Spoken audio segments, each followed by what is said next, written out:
Hello, welcome to my channel. जैसा कि आपने टाइटल में पढ़ा है कि आज हम क्रिसमस के बारे में कुछ अनजान तथ्य यानी अननोन फैक्ट जानेंगे। क्या आपको पता है कि अमेरिका में कितने लोग क्रिसमस मनाते हैं या फिर क्रिश्चियन हैं? क्या आपको पता है कि सबसे पहले क्रिसमस ट्री किसने लगाया और सजाया क्रिसमस के दिन? क्या आपको पता है कि विश्व में कितने देशों में क्रिसमस मनाया जाता है? और क्या आपको पता है कि सबसे पहले क्रिसमस ट्री कहाँ पर यूज हुआ या फिर सजाया गया और क्रिसमस मनाया गया? क्या आपको पता है कि सेंटा क्लॉस रेड कपड़े सिर्फ नहीं पहनते हुए ब्लू पर्पल भी पहनते हैं? पहले हम क्रिसमस का पूरा इतिहास यानी हिस्ट्री जानेंगे। क्रिसमस वास्तव में रोमन जाति के एक त्योहार का दिन था जिसमें सूर्य देवता की आराधना की जाती है। ये माना जाता है कि इस दिन सूर्य जी का जन्म हुआ। उन दिनों सूर्य देव जी का उपासना यानी प्रेइंग रोमन सम्राटों का राजकीय यानी नेशनल धर्म यानी रिलीजन हुआ करता था। वहीं जब ईसाई धर्म का प्रचार हुआ करता था, कुछ लोग ईसा को यानी जीसस क्राइस्ट को सूर्य देवता का अवतार मानते थे। शुरुआत में तो ईसाइयों को इस प्रकार का पर्व का सार्वजनिक यानी पब्लिकली आयोजन होता ही नहीं था। और क्या आपको पता है कि सेंटा क्लॉस रेड ड्रेसअप यानी लाल कपड़ा ही नहीं पहनते? ये तो कोको कोला अपना ब्रांड से मैच करने के लिए सेंटा क्लॉस को लाल कपड़े में प्रदर्शित करता है। और Santa Claus red purple blue रंग का ड्रेसअप भी करते हैं।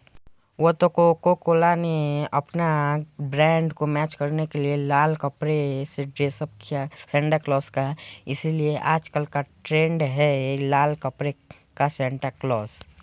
चौथी शताब्दी में उपासना यानी क्रिसमस पद्धति पर चर्चा हुई और पुरानी लिखित सामग्री के आधार पर उसे तैयार किया गया। 360 ईस्वी के आसपास रोमन के एक चर्चा में ईसा मसीह के जन्म दिवस पर प्रथम समारोह आयोजित किया गया था। तीसरी शताब्दी यानी थर्ड सेंचुरी में ईसा मसीह के जन्मदिन का समारोह करने पर गंभीरता यानी सीरियसली विचार किया जाने लगा।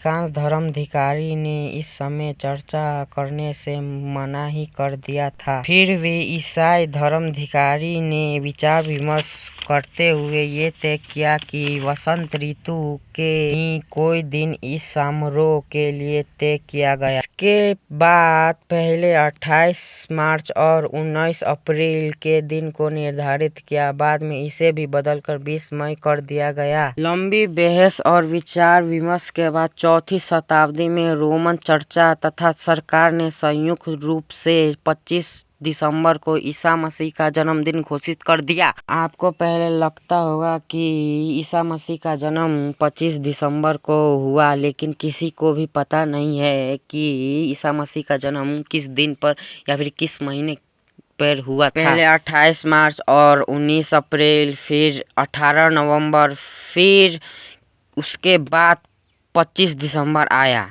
अब तक तो 25 दिसंबर को ही जीसस क्राइस्ट का बर्थडे यानी जन्म दिवस मनाया जाता है, लेकिन और कुछ दिन बाद ईसा मसीह के जन्मभूमि में इस दिन को 5वीं शताब्दी में स्वीकार किया गया, जहां पर ईसा मसीह का जन्म हुआ। मुझे लगता है कि आप बोर हो रहे होंगे हिस्ट्री जानकर। चलिए आप कुछ फैक्ट ही जान लेते हैं। क्या आपको पता है कि क्रिसमस ट्री सबसे पहले कहाँ पर यूज हुआ? क्रिसमस ट्री सबसे पहले इजिप्ट और रोम में यूज हुआ।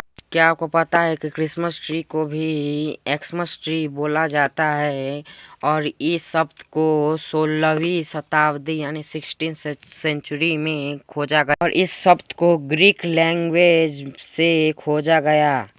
और कोको कोला ने अपने ब्रांड से मैच करने के लिए सेंटा क्लॉस को रेड ड्रेस में ड्रेसअप किया। क्या आपको पता है कि जीसस क्राइस्ट का किसी को भी पता नहीं है कि वो किस दिन किस महीने पर जन्म लिए थे? क्या आपको पता है कि पहले से ही क्रिसमस का डेट फिक्स नहीं हुआ था, बदलते गया 4 डेट बदला गया। क्या आपको पता है कि जीसस क्राइस्ट किस भगवान के अवतार थे? क्राइस्ट सूर्य देवता के अवतार थे। दुनिया में सबसे पहले क्रिसमस ट्री किसने खोजा या फिर किसने लगा कर क्रिसमस मनाया? सबसे पहले क्रिसमस ट्री प्रिंस एल्बर्ट ने खोजा और क्रिसमस मनाया और लगा के। Please like share and subscribe, support कीजिए। ये मेरा फर्स्ट वीडियो है, आशा करता हूँ कि आप मुझे सपोर्ट करेंगे।